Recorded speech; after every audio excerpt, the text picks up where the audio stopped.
Hello everyone, यहाँ पर हम लोग देख रहे हैं लैपलेस ट्रांसफॉर्म वन, जो कि इंजीनियरिंग मैथमेटिक्स में टॉपिक है। और आज का अपना टॉपिक क्या है? Effect of multiplication bye T. और हम लोग यहाँ पे टॉपिक वाइज जा रहे हैं इस सीरीज में। आपको अगर और भी वीडियोस देखना है तो आप मेरे प्लेलिस्ट में जाके देख सकते हो। ओके, तो आज का टॉपिक अपना क्या है? Effect of multiplication bye T. मतलब लैपलेस फाइंड करो लेकिन उसके साथ टी होगा। ओके, फॉर एग्जाम्पल अगर एफ ऑफ टी का मुझे लैपलेस फाइंड करना होता था कि कोई भी फंक्शन है उसका लैपलेस फाइंड करना है, तो इसका आंसर आता था फाई ऑफ एस। मतलब एस के टर्म में आंसर आता था। ओके, अभी क्या बोला है? Effect of multiplication bye T. मतलब अभी लैपलेस फाइंड करना है एफ ऑफ टी का, बट उसके साथ में टी जुड़ जाएगा। ओके, मल्टीप्लाई हो जाएगा टी। ओके, तो इसका आंसर क्या आएगा? और भी टी जुड़ सकते हैं, मान लो टी स्क्वायर जुड़ गया तो एफ ऑफ टी। ओके, तो अब क्या आंसर आएगा? और भी जुड़ सकता है टी क्यूब। ऐसा करते करते टी रेस टू एन भी जुड़ सकता है एफ ऑफ टी के साथ। ओके, तो आंसर क्या आएगा?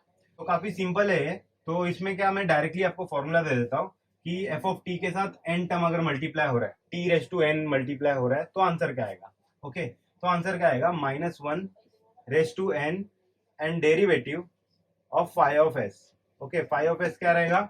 इस फंक्शन का लैपलेस होगा। ओके, और डेरिवेटिव करना है उस फंक्शन को। ओके, डेरिवेटिव लेकिन करना है जितना एन है उतनी बार ही हमें डेरिवेटिव करना है। मान लो अगर टी एक बार जुड़ा है, टी एफ ऑफ टी ऐसा जुड़ा है, तो मैं एक बार डेरिवेटिव करूंगा क्योंकि टी के पावर पे 1 है। ओके, अगर टी का स्क्वायर होगा, एफ ऑफ टी ऐसा साथ में जुड़ा है, तो स्क्वायर है तो मुझे ये 2 बार डेरिवेटिव करना पड़ेगा एफ ऑफ। तो यहाँ पर मुझे 2 बार डेरिवेटिव करना पड़ेगा फाई ऑफ एस को। ओके, अगर 3 होगा तो 3 बार डेरिवेटिव करना पड़ेगा। ओके, तो ये था मेरा जनरल फॉर्मूला किसके लिए? Effect of multiplication by T के लिए। -1 raise to n derivative of phi of s. Phi of s क्या रहेगा? इस फंक्शन का लैपलेस। ओके, एग्जांपल इसका करेंगे तो ज्यादा अच्छे समझेगा कि किस तरह से effect of multiplication by T apply करना है हम। ओके, तो मैं इतना रफ कर देता हूँ और एग्जांपल लेते हैं हम लोग, उसके हिसाब से इसको समझने की कोशिश करते हैं। ओके, तो यहाँ पर मैं एग्जांपल लेता हूँ। मुझे फाइंड करना है लैपलेस, बोला है find Laplace. Okay, find Laplace transform. Okay, किसका? मान लो मैं ले लेता हूँ cos 3t। ओके, और इसके साथ में दे देता हूँ t, और इसका लैपलेस मुझे फाइंड करना है। ओके, तो क्या होगा? तो हम क्या करते हैं, कभी भी लैपलेस फाइंड करना है आपको तो राइट टू लेफ्ट आने का। राइट टू लेफ्ट आने का, तो इसमें क्या है? cos t है राइट में, तो सबसे पहले Laplace of cos 3t find करेंगे हम लोग। Okay, Laplace of cos 3t क्या होता है? फॉर्मूला क्या है? s अपॉन S square plus A square.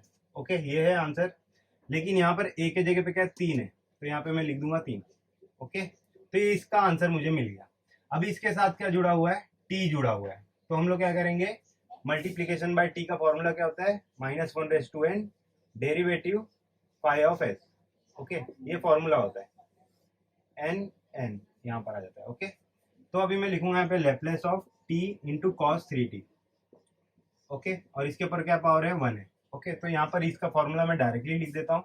-1 raise to 1 derivative 1 phi of s. Phi of s क्या है? ये जो भी फंक्शन होगा उसका लैपलेस ये होता है। ओके, तो डायरेक्टली मैं लिखूंगा यहाँ पे एस स्क्वायर प्लस 3 स्क्वायर। इतना हो गया। अभी इसको सिंपली डेरिवेटिव करना है, फिर उसके बाद अपना आंसर आ गया। तो -1 रेस टू 1 क्या होता है? -1 ही होता है, मल्टीप्लाई इसका डेरिवेटिव करना है S upon S square plus 9। ये 3 स्क्वायर है तो इसको 9 बोल देता हूँ मैं। ओके, इसको 9 लिख देते डायरेक्टली। 9 लिख दिया, 3 का स्क्वायर। ओके, अभी u बाई वी यहाँ पर लगे, आपने डेरिवेटिव किया है तो u बाई वी लगाना पड़ेगा। u बाई वी, तो u बाई वी का डेरिवेटिव क्या होता है? v derivative u minus u derivative v divide by v square, ये होता है। ओके, ये u है, ये v है, तो v डेरिवेटिव u, तो v में लिखूंगा v S square plus 9 multiply u का डेरिवेटिव, s का डेरिवेटिव क्या हो जाएगा? 1, क्योंकि डेरिवेटिव s से कर रहे हैं हम लोग विथ रिस्पेक्ट टू s, तो s का डेरिवेटिव 1 हो जाएगा। माइनस u के जगह पे s लिखा, और v का डेरिवेटिव एस स्क्वायर प्लस 9 का डेरिवेटिव, एस स्क्वायर का डेरिवेटिव क्या होता है? 2s, और 9 का डेरिवेटिव 0 हो जाएगा, कांस्टेंट है। अपॉन में क्या आ जाएगा? वी स्क्वायर, मतलब एस स्क्वायर प्लस 9 का स्क्वायर।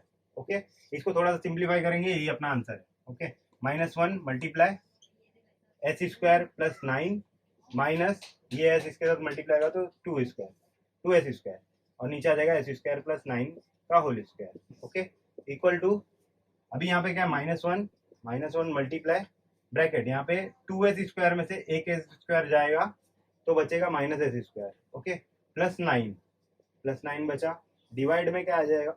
डिवाइड में क्या आ जाएगा? एस स्क्वायर प्लस 9 का होल स्क्वायर। तो ये अपना आंसर है फाइनल। ओके, ये आंसर फाइनल किसका है, इसके लिए, effect of multiplication by T के लिए। यहाँ पे डेरिवेटिव 1 था, मतलब पावर इसका 1 था, तो इसके लिए हम लोग ने डेरिवेटिव एक बार किया। अगर इसका पावर 2 होता तो इसको एक बार डेरिवेटिव करते यहाँ तक, फिर से वापस से इसको डेरिवेटिव करते, यू बाई वी वापस से लगता है यहाँ पर, फिर से एक बार डेरिवेटिव लग जाता तो 2 बार डेरिवेटिव हो जाता। ओके, तो इस तरह से आपको करना है effect of multiplication by T. अभी effect of multiplication by T के साथ हम लोग फर्स्ट शिफ्टिंग भी जोड़ देते हैं, फिर और भी जोड़ के देखते हैं कि किस तरह के सम आते हैं। अगर ये सम आया तो 3 मार्क्स के लिए आएगा। ओके, अगर 4 से 5 मार्क्स के लिए सम आएगा तो इसके साथ एक और चीज जोड़ देगा, जैसे फर्स्ट शिफ्टिंग जोड़ दिया। तो फर्स्ट शिफ्टिंग किस तरह से करना है वो मैं बताता हूँ। फिर आगे 8 मार्क्स के लिए अगर यही सम आता है तो उसके साथ एक और चीज जोड़ देगा, इंटीग्रेशन 0 से इन्फिनिटी भी जोड़ देगा, अगर 8 मार्क्स के लिए आता है। तो वो सम भी हम लोग यहाँ पर देख लेते हैं कि किस तरह से आपको सॉल्व करना है।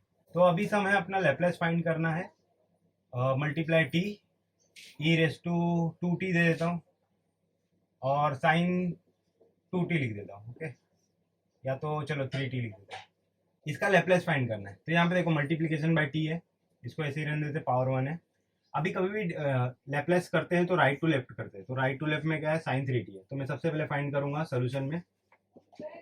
सोल्यूशन में लिखूंगा Laplace of sine 3t। Laplace of sine 3t क्या होता है, 3/s² प्लस 3 स्क्वायर। ये आपको फॉर्मूला पता होगा, a/s² प्लस a², और a क्या रहता है, t के साथ। तो ये आ गया इतना आंसर। तो इसको मैं लिख दूंगा 3/s² प्लस 9। ओके, इसका हो गया। अभी लैप्लेस सेकेंड वाले का साथ में करेंगे, तो e⁻² into sine 3t। Okay, अभी e⁻² साथ में जुड़ जाता है तो फर्स्ट शिफ्टिंग होता है। ओके, फर्स्ट शिफ्टिंग क्या बोलता है कि जो भी आंसर आया है तुम्हारा फंक्शन का बाजू वाले का, उसको एज इट इज लिख दो, s² प्लस 9 सेम लिख दो। बस क्या करो कि s के जगह पे ये 2 जोड़ दो। ओके, ये 2 जोड़ दो, s के जगह पे s प्लस 2 लिख दो। ओके, ये फर्स्ट शिफ्टिंग बोलता था अपना। अगर आपने पहला वीडियो देखा होगा फर्स्ट शिफ्टिंग का तो आपको आइडिया होगा। ओके, अभी मैंने यहाँ पे +2 क्यों किया, क्योंकि यहाँ पे -2 था इसलिए +2 किया। अगर यहाँ पे +2 होता तो मैं माइनस करता, उल्टा करना है। अगर ये +2 होता तो ये माइनस होता। ओके, अगर ये माइनस है तो ये प्लस हो जाएगा। ओके, तो ये इसका आंसर आ गया, इन दोनों के लैप्लेस का आंसर ये आ गया। इसको थोड़ा सा एक्सपांड कर देते हैं। 3/a प्लस बी का होल स्क्वायर क्या होता है, a² plus 2ab plus b² plus 9। Okay, b² मतलब 2 का स्क्वायर 4, डायरेक्टली लिखा मैंने। इसको और थोड़ा सा एक्सपांड करेंगे तो s² plus 4s plus 13। Okay, तो ये फाइनल आंसर किसका हुआ, ये दोनों का लैप्लेस का।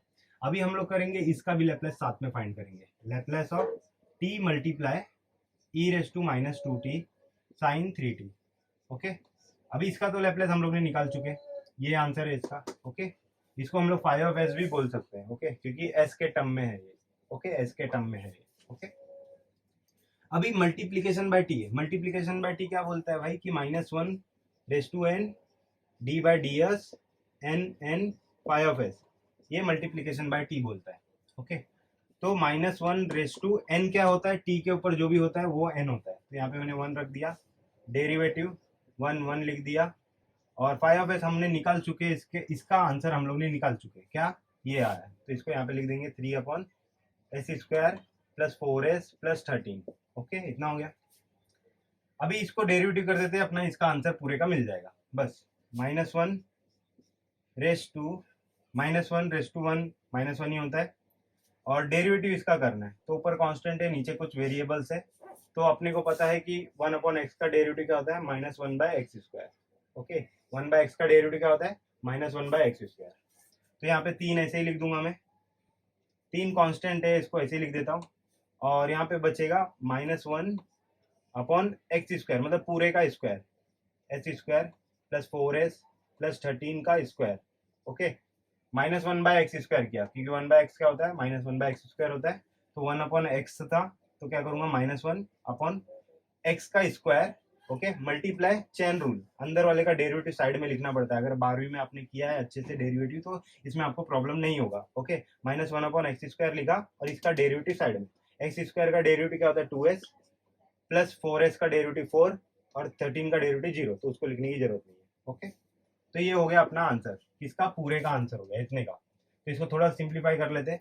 -1 इंटू -1 1 होता है, और 3 बचा वैसे ही, 3 ऐसे ही रहेगा, और ऊपर मल्टीप्लाई 2s प्लस 4 था, अपॉन में क्या आ जाएगा, s² प्लस 4s प्लस 13 का स्क्वायर। तो ये किसका आंसर हुआ, फाइनल आंसर मेरा, इस टर्म का पूरा फाइनल आंसर ये हुआ। ओके, इस तरह से आपको यूज करना है मल्टीप्लीकेशन बाय टी का, किसके साथ, फर्स्ट शिफ्टिंग के साथ। ओके, अगर ये सम आएगा इस तरह का होगा तो 6 मार्क्स के लिए होगा। ओके, अभी 8 मार्क्स के लिए अगर यही सम आ जाएगा, थोड़ा सा बड़ा और कर देंगे वो लोग, तो क्या होगा, क्या डिफरेंस होगा, तो मैं ये रफ करता हूँ और यहाँ पर आपको उसका मीनिंग बताता हूँ। तो मैं एक ही टाइप के सम को बहुत सारे तरीके से करा रहा हूँ, तो जिससे आपका एक साथ ही बहुत सारा चीजें हो जाएंगी, तो आपको ज्यादा करने की इसमें जरूरत नहीं पड़ेगी। सिर्फ आपको याद रखना है कि किस तरह से वर्क होता है लैपलेस ट्रांसफॉर्म। ओके, बस इसके जगह पे कुछ भी आ जाए तो आप कर सकते हो ना, साइन 3t दिया है, कॉस 3t आ जाए, कॉस 4t आ जाए, 5t आ जाए, ई के जगह पे कुछ भी आ जाए पावर में, तो भी आप कर सकते हो अगर आपको आइडिया हो गया रहेगा तो। ओके, जैसे यहाँ पे टी मल्टीप्लाई है तो आपने एक बार डेरिवेटिव किया, अगर टी स्क्वायर मल्टीप्लाई होता तो 2 बार डेरिवेटिव, इसको वापस से डेरिवेटिव करते हैं, यू बाई वी लग जाता है यहाँ पे। ओके, तो आपको सिर्फ आइडिया हो जाना चाहिए कि किस तरह से करना है आपको, बस बाकी कुछ नहीं।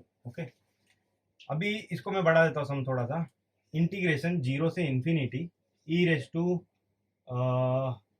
ई रेस टू 2t लिख देता हूँ, और साथ में मैं लिख देता हूँ t multiply e raise to minus 2t into sine 3t। जो यहाँ पर था वही मैंने वापस से लिख दिया। ओके, जो यहाँ पर था उसको सिर्फ e के साथ जोड़ दिया।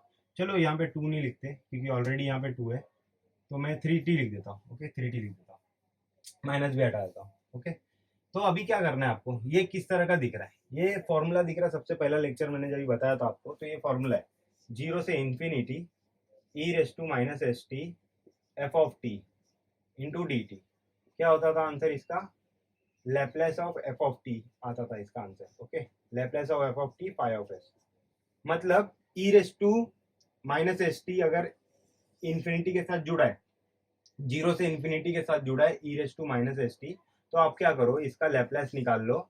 ओके, इसका लैपलेस निकाले तो फाई ऑफ एस आ गया, जो भी एस का वैल्यू रहेगा उसको उठा के इसमें पुट कर देना, बस ये इंटीग्रेशन का आंसर हो जाएगा। ओके, तो एफ ऑफ टी अभी इसके लिए क्या है, ये। ओके, एफ ऑफ टी इसके लिए क्या है, ये। और इसको निकालने का तरीका मैंने बताया आपको, पहले साइन 3t निकालना है, फिर उसके साथ क्या है उसके साथ क्या है, फर्स्ट शिफ्टिंग है तो फर्स्ट शिफ्टिंग लगाएंगे, फिर उसके बाद क्या मल्टीप्लीकेशन बाय टी है जिससे हमने ये निकाला था ऐसा, तो इसका आंसर आया था ये। ओके, तो इसका आंसर ये आया था डायरेक्टली, तो मैं यहाँ पर लिखता हूँ, रफ कर देते हैं इसको, तो डायरेक्टली लिखते हैं Laplace of F of T, और अपने लिए एफ ऑफ टी क्या है अभी, ये पूरा Laplace of F of T कितना है अपना, 3 2s plus 4 divide by H square plus 4s plus 13 का स्क्वायर, ये आया। ओके, अभी मैंने क्या बोला है कि जो भी यहाँ पर होगा s का वैल्यू उठा के फाई ऑफ s में रख देना है। तो यहाँ पर s का वैल्यू क्या है, यहाँ पर s का वैल्यू है 3। ओके, यहाँ पर s का वैल्यू है 3, तो उसको उठा के आपको रख देना है इसमें s के जगह पे, सारे जगह पे। ओके, तो अभी मैं लिखूंगा इंटीग्रेशन 0 से infinity E raise to 3t into t into e raise to minus 2t sine 3t into D t. Okay, अभी आप बोलोगे कि भाई ये दोनों को मैं जोड़ सकता हूँ। ओके, दोनों ई है तो पावर जुड़ जाएगा, जोड़ सकते, कोई इशू नहीं है, जोड़ भी सकते हो नहीं भी जोड़ सकते। अगर जोड़ दिए तो ये क्या हो जाएगा, ई रेस टू टी हो जाएगा, और यहाँ पर कुछ नहीं बचेगा, यहाँ पर कुछ नहीं बचेगा तो आप ई रेस टू 0t लिख सकते हो।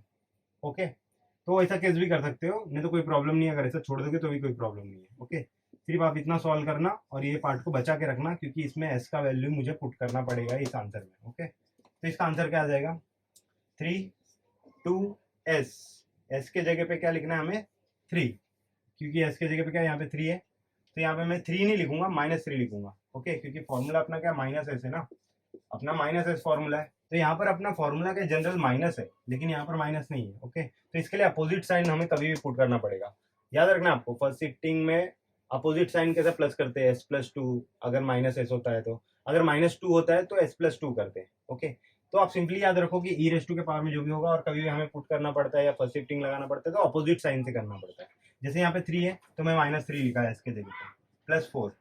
Okay, divide by S square, मतलब -3 का स्क्वायर प्लस 4 -3 प्लस 13 का स्क्वायर। ओके, इसको सिंप्लीफाई कर देंगे हम लोग तो हमारा इस इंटीग्रेशन का आंसर आ जाएगा। ओके, तो इसका मीनिंग आपको समझ गया होगा, अगर आपने मेरा वीडियो सीरीज फॉलो करते आ रहे हो तो आपको इसमें जरा भी इशू नहीं होगा। ओके, कि क्या है ये, कहाँ से आया। ओके, लेकिन मैंने तो अभी बता दिया आपको, आप कमेंट बॉक्स में मुझसे पूछ सकते हो। ओके, इसको सिंप्लीफाई कर लेते हैं थोड़ा सा, 3 मल्टीप्लाई 2 इंटू 3 इज 6, मतलब -6, -6 प्लस 4 इज -2, डिवाइड बाय, यहाँ पर आ जाएगा 9, और यहाँ पे आ जाएगा -12 प्लस 13 का स्क्वायर, इक्वल टू ऊपर कितना आएगा -6, और यहाँ पे आ जाएगा 13 minus 12 is 1, 1 plus 9 is 10, 10 square is 10 का स्क्वायर इज 100, 6/100। ओके, तो ये मैंने अपने मन से सम उठाया था, इसके लिए आंसर ऐसा कुछ भी आया। ओके, तो आपको सिर्फ समझना है कि किस तरह से सॉल्व होगा ये लैपलेस ट्रांसफॉर्म, एक के साथ एक चैन कैसे बनते जा रहे हैं। ओके, तो अगर आपको वीडियो पसंद आया तो लाइक करें, सब्सक्राइब करें, शेयर करें दोस्तों में। थैंक्स फॉर वॉचिंग, मिलते हैं नेक्स्ट वीडियो में नेक्स्ट टॉपिक के साथ जो कि यूनिवर्सिटी में IMP क्वेश्चंस होंगे। ओके।